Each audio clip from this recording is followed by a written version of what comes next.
Hello and welcome back to PowerDrift Simplified, where we take complex topics and break it down into something simple, something that you guys can understand easily. Now the topic for today is extremely complex. No, I mean it's not as complex as I sound. It's actually pretty simple. It's called packing. Now I'm sure you have come across these two types of packers. Someone who underpacks, someone who overpacks.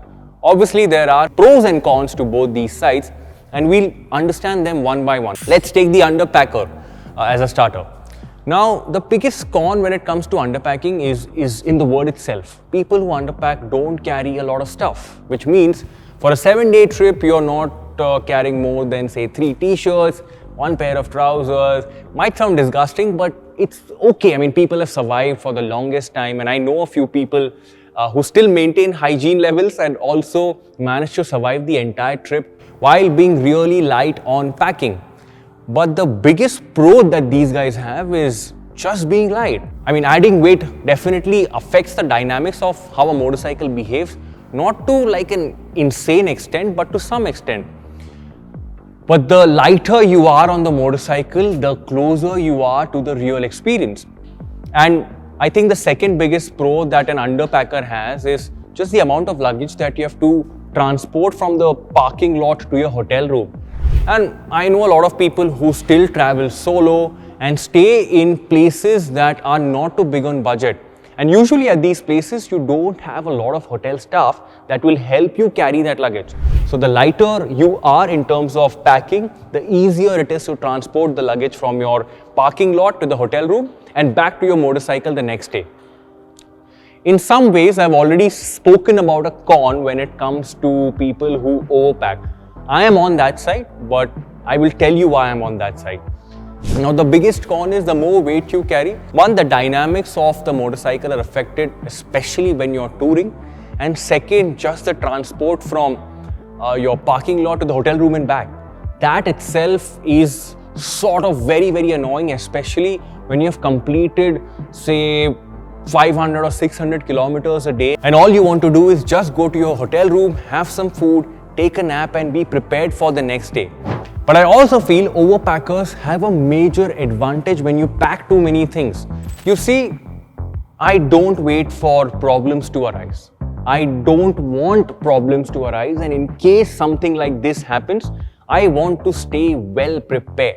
In case my stay gets extended for whatever reason, by say 2 days or 3 days, I want to make sure I have a clean pair of socks, an extra t-shirt, maybe even an extra trouser, so that I can be very, very comfortable wherever I am staying.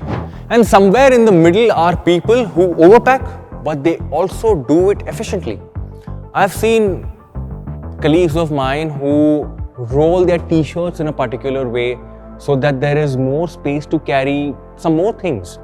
And if you can do that, if you're an efficient overpacker, I think that is the ideal situation. That is a win-win situation. I also want to talk about essentials, and I think that's a very important part when you're out touring. I would love to do a separate video on essentials, maybe in the future, but I just want to include, and I think this is very well associated with someone who overpacks. I think carrying things that are essential for a road trip makes a huge difference. For example, I carry a compressor, a puncture kit, a torch, a pressure gauge all the time. Even if I'm doing a very short trip of say 150 kilometers, I still carry everything. Because I firmly believe if you're in a part of a country where there is no help and you have to do things on your own, you need to be well equipped with the necessary equipment to fix or tackle that issue on the spot. And also over time, I've realized that not carrying a lot of weight on the shoulders, especially in the form of a backpack, has made my ride or has made rides in my past really memorable, because I don't have to stress about weight on my shoulders, my back hurting when I'm covering long distances during the day. For example, I recently got a jacket that has space for a hydration bladder. It's also got a number of pockets where I can carry my phone, I can carry my wallet, documents, all the necessary stuff that I need to carry on my jacket instead of wearing or putting those things in a backpack. The other smart thing is, if you still can't find a jacket like the one that I have, it's called the Klein Baha S4, please make sure you have like a small tank bag or a small tail bag where you can dump all of this stuff and remove weight off your shoulders. Now the next obvious question is, doesn't adding all of this weight in your jacket make you heavy or make you uncomfortable? The answer is actually no, because when you wear a jacket with all of that weight inside, it becomes a part of you rather than having a supplementary backpack that sits on your shoulders and tires you out. So these are the various fundamentals of packing. I'm very curious to know, which side are you on? Are you someone who underpacks or are you someone who overpacks? Drop that answer in the comment section below. And yes, essentials is something that I will cover, like I said. I would love to do that. If you have any more topics, drop that comment in the comment section as well. And we'll be back with some more topics on Simplified. Stay tuned, stay subscribed, stay notified to PowerDrift.